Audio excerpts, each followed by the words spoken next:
Salam əziz dinləyicilər, bugün mən sizə Müdrik Kəlmələr rubrikasından çıxışımı davam etdirirəm. İndi növbəti kəlam haqqında danışmaq istəyirəm. Döyüş meydanında davranış və qorxu. Ey o, bil ki, döyüş meydanında olsan, orada yavaş hərəkət edib ehtiyatlı görünmək yararsızdır. Düşmən səni incitmək üçün fürsət gözləyir. Əgər axşam düşmən qələbə qazanıb sənin yeməyinə çatmayıbsa, səhər sən ona qalib gələrək çayını iç. Döyüşün ortasında düşmənlə qarşılaşsan qorxma. Gör, yatmaq üçün olan adam heç bir halda evdə yata bilməz. Necə ki, Atabəy Tabarinin sözlərində deyildiyi kimi. Heç qorxusu yoxdur düşmən olsa sir, dünyada mənə qorxu yoxdur, nə gözəl. Ağız sahibi demişdir, öləsi adama ev olar qəbri. Döyüşdə bir adım irəli getmək mümkündürsə geri addım qoyma. Düşmən tərəfdən təzyiq olsa da vuruşmanı dayandırma. Yalnız vuruşla düşməni ram etmək olar. Böyük adamlara görə döyüşdə qorxuya düşmək günah sayılır.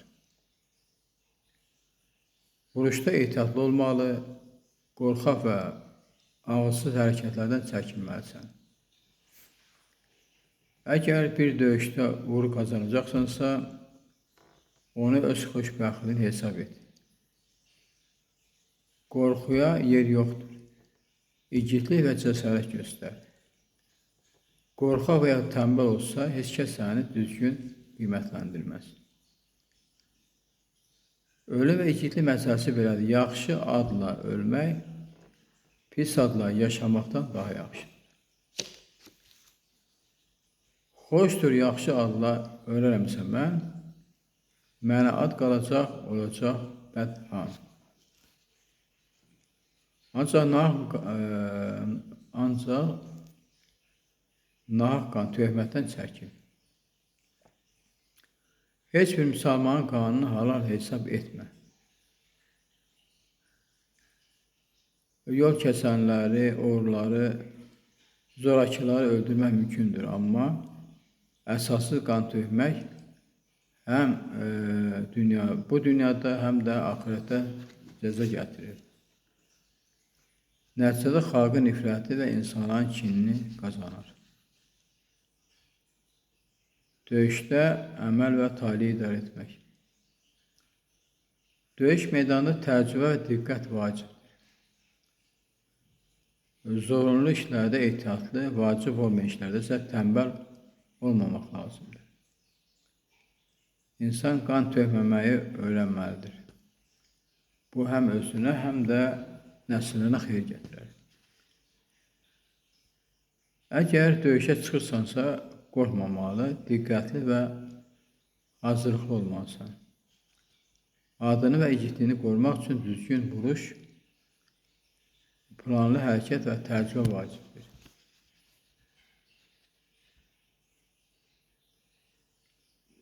Canlılar, yəni danışıb olan ölü və ya canlı varlıqlar hamısı Allahın əmrinə tabidir. Döyüşdə yiğitlik göstərərək həm şöhrət taparsan, həm də özünü qoruyarsan.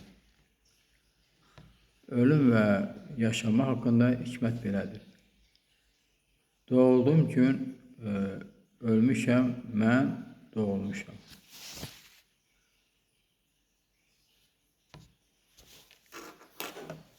Belələ bil ki, qorxu və igidlik dünyada insanın adını və şöhrətini müəyyən edir. Mal-dövlət toplamaq və onu düzgün saxlamaq da həyatı əhəmiyyətlidir. Bir ki, hər şeyi əldə edərkən israf etmə. Hər şeyi özün üçün dəyərləndir və lazımıca saxla. Hər şeyi layiqincə qiymətləndirmək vacibdir. Əgər bir şeyi yaxşı qoyub saxlamaq istəyirsənsə, onu ehtiyatla idarə et. Artıq sərf etmə. Lakin lazım gəldikdə doğru istifadəsini bacar. Mal dövlətin qarın dövləti qədər olsa belə ehtiyatlı olmazsan qurtara bilər. Bir şeyi düşmənə qoyub getmə. Onu dostdan xahişlə istəməkdən yaxşıdır. Az da olsa hər şeyi qorumaq vacibdir. Çünki azı saxlamayan çoxunu da itirir. Öz işini başqanın işindən üstün tut. Kahinlikdən və bədbəxtlikdən uzaq ol. Zəhməti sevmək lazımdır. Çünki hər şey tənəzzüldən deyil, zəhmətdən əmələ gəlir. Əmək görürsənmi? Təmizlik və səy nemət yaradır. Tənəzzül isə mal dövləti dağıdır. Əgər abadlıq istəyirsənsə, çalışqan ol. Dövlət istəyirsənsə, qənaətli ol. Çox dost istəyirsənsə, təvəkkül ol. Zəhmət və səy nəticəsində əldə edilən şeyləri itirmək ağıllı iş hesab olunmur. Lazım gəlsə, zəhmətinin bəhrəsini özün götür. Hər şey qiymətlidir, lakin layiq olan insana ver. Bir ki, heç kim heç bir şeyi öz başına aparmayacaq. Lakin başqalarına möhtac olmamaq üçün hər şeyi uyğun saxlamaq vacibdir. Ehtiyac yalnız kasıbların yox, bütün insanların həyatında olur. Əgər birinin sərvəti azdırsa, onun ehtiyacı həmişə olacaq. Sərvətlidirsə, ehtiyac saxla. Malına başqalarına etibar etmə. Xüsusilə qumarbazlara və şər işlə məşğul olanlara. İsraf etmə, çünki israf malı və ruhu bərəkəti azaldır. Alimlər deyir ki, israf həm dünyada, həm də axirətə yolsuzluq gətirir. Həyatını açıq qoyma, lazım olan qədər qoruma. İmkan daxil özünə yaxşı bax. Öz işində səhlənkarlıq göstərsən, fayda əldə edə bilməzsən. Əgər ehtiyac varsa, hamısını özün xərclə. Doğru istifadə etsən, mal halal və bərəkətli olar. Artıq sərvəti torpağa ver. Ehtiyatını saxla ki, gələcək nəsillərə çatsın.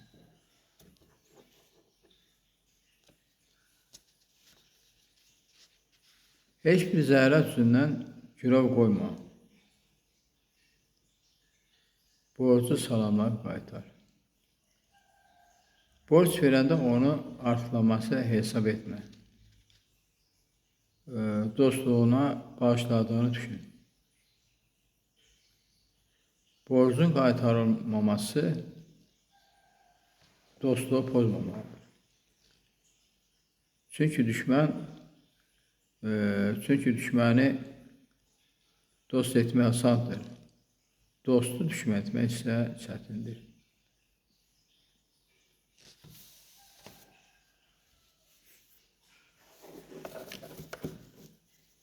Ən yaxşı insanlar başqalarına layiqli pay verənlər, öz adlarını isə qoyanlardır. Etibar və şöhrət qazanmaqda öz payını bil. Başqalarının payına qarışma. Bu şəkildə mal-dövlət toplamaq və onu düzgün idarə etmək həm dünya, həm də axirət üçün faydalıdır. Hər şeyi ehtiyatla və ağılla istifadə et. İsraf etmə. Səhl işləyərək özünü və gələcək nəsillərini təmin et. Bir adam sənə əmanət versə, qətiyyən götürmə. Lakin götürmək məcburiyyətində qalsan, onu qoyub sahibinə geri qaytar. Əmanət saxlamaq böyük şərəfdir. Çünki onun notunda başqa hiçbir şey ola bilməz. Əgər bu əmanəti sahibinə geri qaytarmazsan, Allah'tan nazil etdiyi əmanətləri yiyələnə qaytaran əmrinə əmir etməmiş olarsan. Zamanlı və insanlı odur ki, əmanəti qəbul edib, qoruyub sahibinə qaytarasan. Bax da belə bir hekayət var.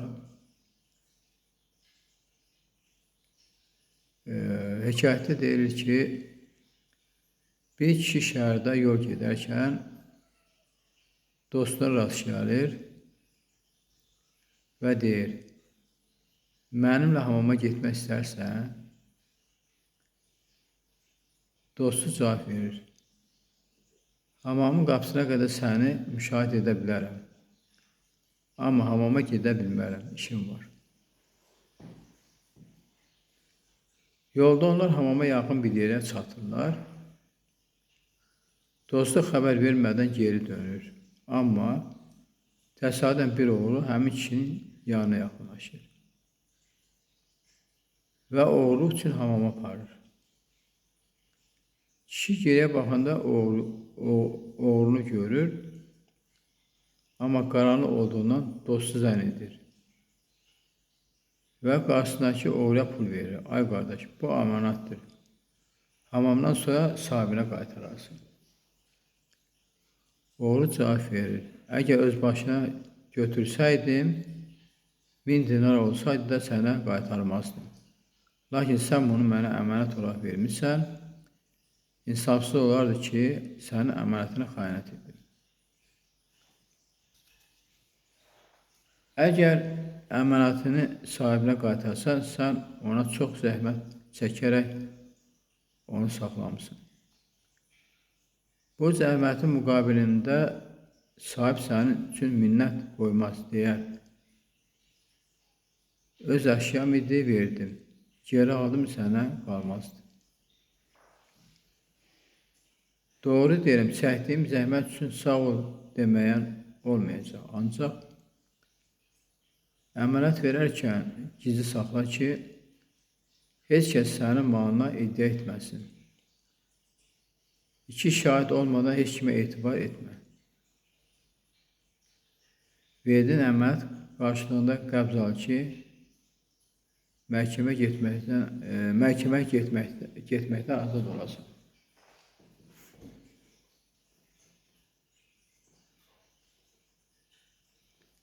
Əgər iş məhkəmə getsə, kobudluq etmə. Çünki kobudluq zorakılığın əlamətidir. Bacardıqca yalanına and içmə və and verməklə məşhur olma. Əgər and lazım olarsa, xalq sənə inanmalıdır.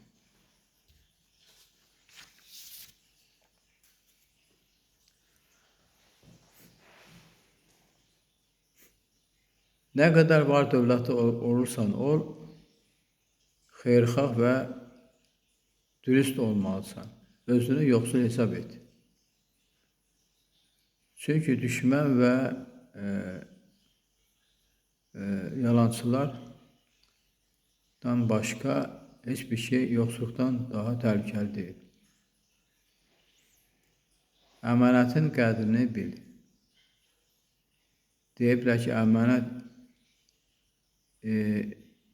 kimliyi kimindir?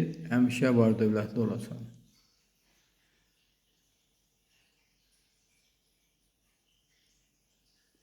Düz danışan və etibarlı insan ol. Dünyanın bütün var dövləti düzgün danışan və etibarlı adamlardadır. Qəsdən aldatma ehtiyatlı ol ki, səni də aldatmasınlar. Xüsusilə qızıl, mal, dövlət məsələlərində. Allah bütün insanlara kömək olsun. Həqiqətən əmanət və etibar insanın şərəfini, hörmətini qoruyan ən böyük nemətlərdəndir. Onu düzgün qoruyub sahibinə qaytaran insan həm dünyada, həm də axirətdə xeyir tapar.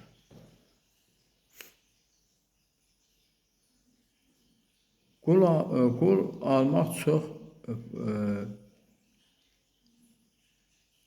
almaq pis bir elmdir. Qul var ki, gözəl görünür, lakin elm gözü ilə baxanda əks təsir göstərir. İnsanların mənfi müsbət tərəflərini anlamaq yalnız elmi təcrübə və fərasət vasitəsilə mümkündür. Adama yalnız elm və təcrübədən başqa heç bir üsulla düzgün qiymət vermək olmaz. Peyğəmbərlər öz fərasətləri ilə insanın pis və yaxşı tərəflərini dəyəndirə bilirlər. Lakin sənin üçün öyrəndiklərimdən və başqalarının təcrübəsindən istifadə edərək qul almağı sənə öyrətmək istəyirəm. Qul almaqda 3 yol vardır. Fərasət vasitəsilə zahiri və batini eyibləri aşkara çıxarmaq. Zahiri və daxili xəstəlikləri müəyyən etmək, cinsləri müəyyən etmək və onların müsbət və mənfi tərəflərini qiymətləndirmək. Fərasətin növlərindən biri də odur ki, qul alarkən onun bədəninə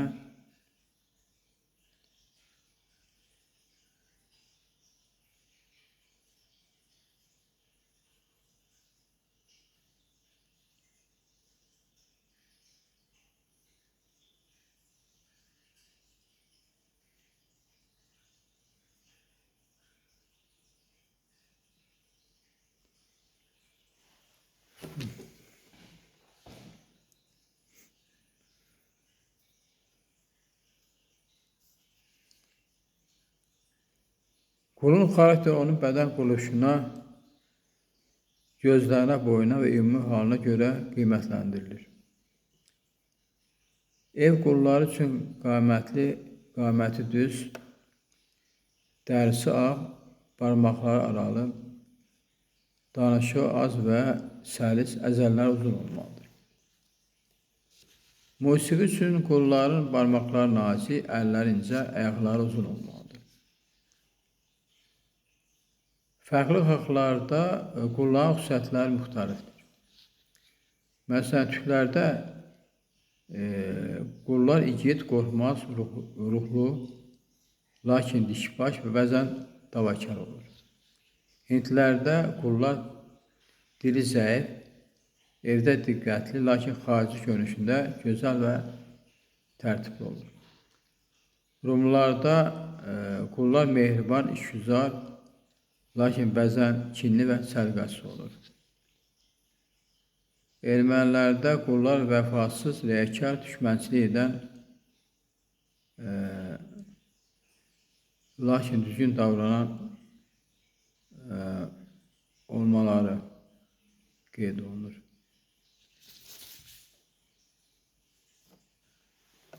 İnsanın daxili və xarici gözəli həmişə bir qaydada olmur. Gözəl görünən zamanla sonradan əks təsir edə bilər. Ona görə də qul alarkən həm zahiri, həm də batini xüsusiyyətləri diqqətlə yoxla. Ev, kənd və ya torpaq almaq istədikdə qanuna riayət et. Qazancını şərəfli yolla əldə et. İfrat, ucuzluq və ya hiylə ilə mal almaqdan çəkin. Ev alarkən kiçik və etibarlı yer seç ki, qonşular etibarlı olsun. Qonşu hüquqlarına hörmət et. Qonşunun haqqını tapdalama. Deyiblər, qonşunun haqqı daha böyükdür. Qonşu və kənd sakinlərinə mehriban ol. Yardıma ehtiyac olanlara kömək et. Bayram və tədbirlərdə iştirak et. Torpaq alarkən qonşusu və ya quyusu olmayan torpaq al.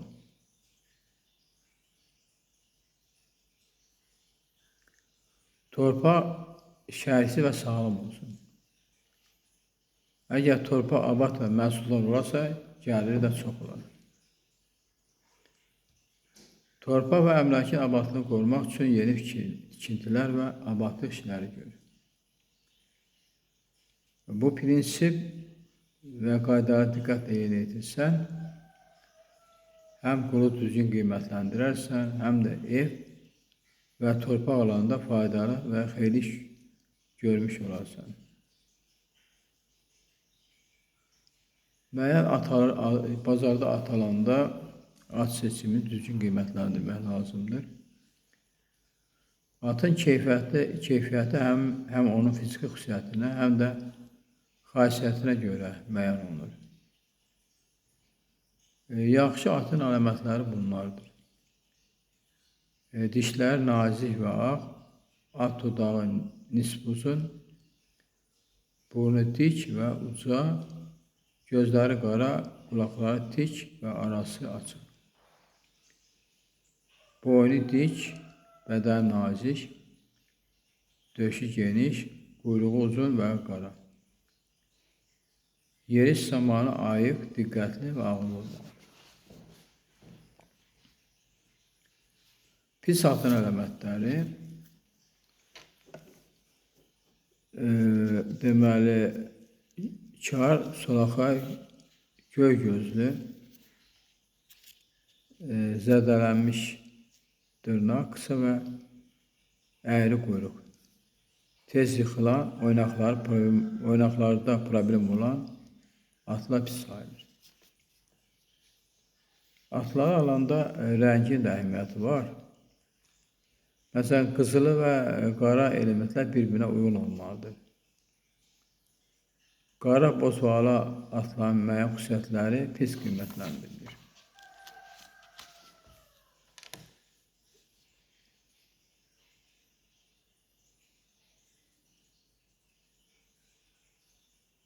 Beləliklə, at alanda onun görünüşü, xasiyyəti və sağlamlığı diqqətlə qiymətləndirilməlidir. Hər atın öz üstünlükləri və zəif tərəfləri var. İndi isə arvad seçimi və ailə həyatı qurmaq. Yəni, insanlar ailə qurarkən necə arvad seçməlidirlər və seçdiyi arvadla necə ailə həyatı qurmalıdırlar. Arvad seçərkən gözəllikdən başqa, namuslu, dindar, evdar və ağlı olması önəmlidir.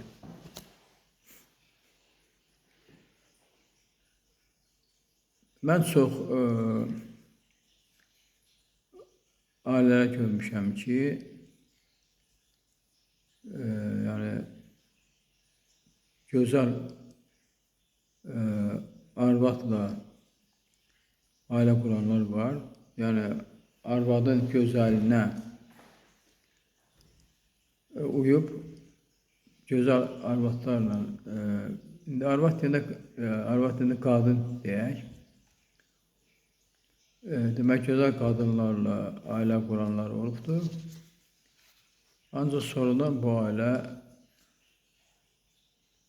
dağılıb. Çünki əgər sən bir gözəl bir qadınla ailə qurursansa, bir deyək ki, ictimai bir yerdə gedərkən, yaxud da ki, şənlik yerlərində iştirak zamanı ətrafdakı insanlar sənin həyat yoldaşının baxacaqlar, onun gözəlliyinə baxacaqlar və sən də hiss eləyəcəksən ki, ətrafdakı kişilər sənin qadına baxırlar, bu da sənə psixoloji təsir göstərəcək. Ona görə də qadınla ailə quranda, yəni ki, gözəlliyinə aldanma, yəni o qadını yoxla, gör namuslu mu qadındır. Birinci növbədə qadının namuslu olmağını yoxlamaq lazımdır. Yəni o qadına ailə qursansa, onun ailəsi necədir? Yəni onun ailəsi, ailə üzvləri hamısı namuslu, qeyrətlidirsə, əlbəttə namuslu, qeyrətli bir ailədən də namuslu bir qadın almaq daha düzgün olar. Və bir də qadın alarkən evdar olmalıdır. Yəni ki, sən qadınla ailə qurursansa, qadın evdə ev işlərini görməlidir, yemək hazırlamalıdır. Yəni evdə olan nə proseslər var, onu qadın yerinə yetirməlidir. İndi burada deyirlər, məsələn, qadınlar dindar olmalıdır. İndi bu fikirlər keçmişə aiddir, ancaq müasir dövrdə vacib deyil ki, qadına dindar olsun. Müasir qadınlar dindar olmaya da bilər və onlar əgər namusludursa, qeyrətlidirsə, evdar qadındırsa, əlbəttə ki, belə qadına ailə qurmaq vacib şərtdir.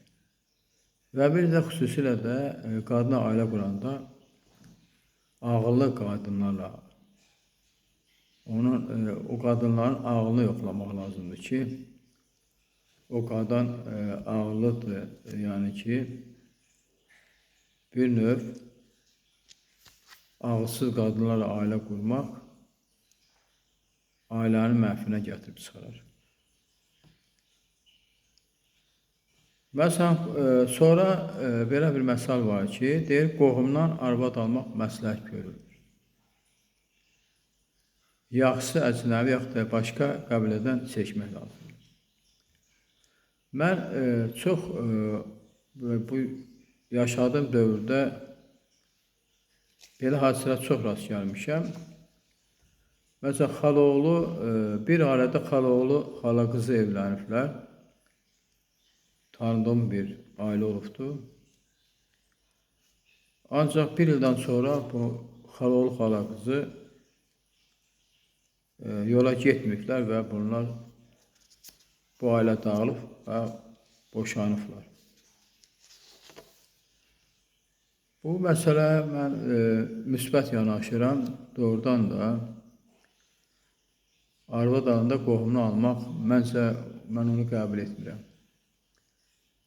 Yaxşısı olar ki, başqa,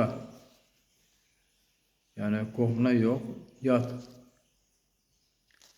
ailələrdən qadınlarla ailə qurmaq vacib sayılır.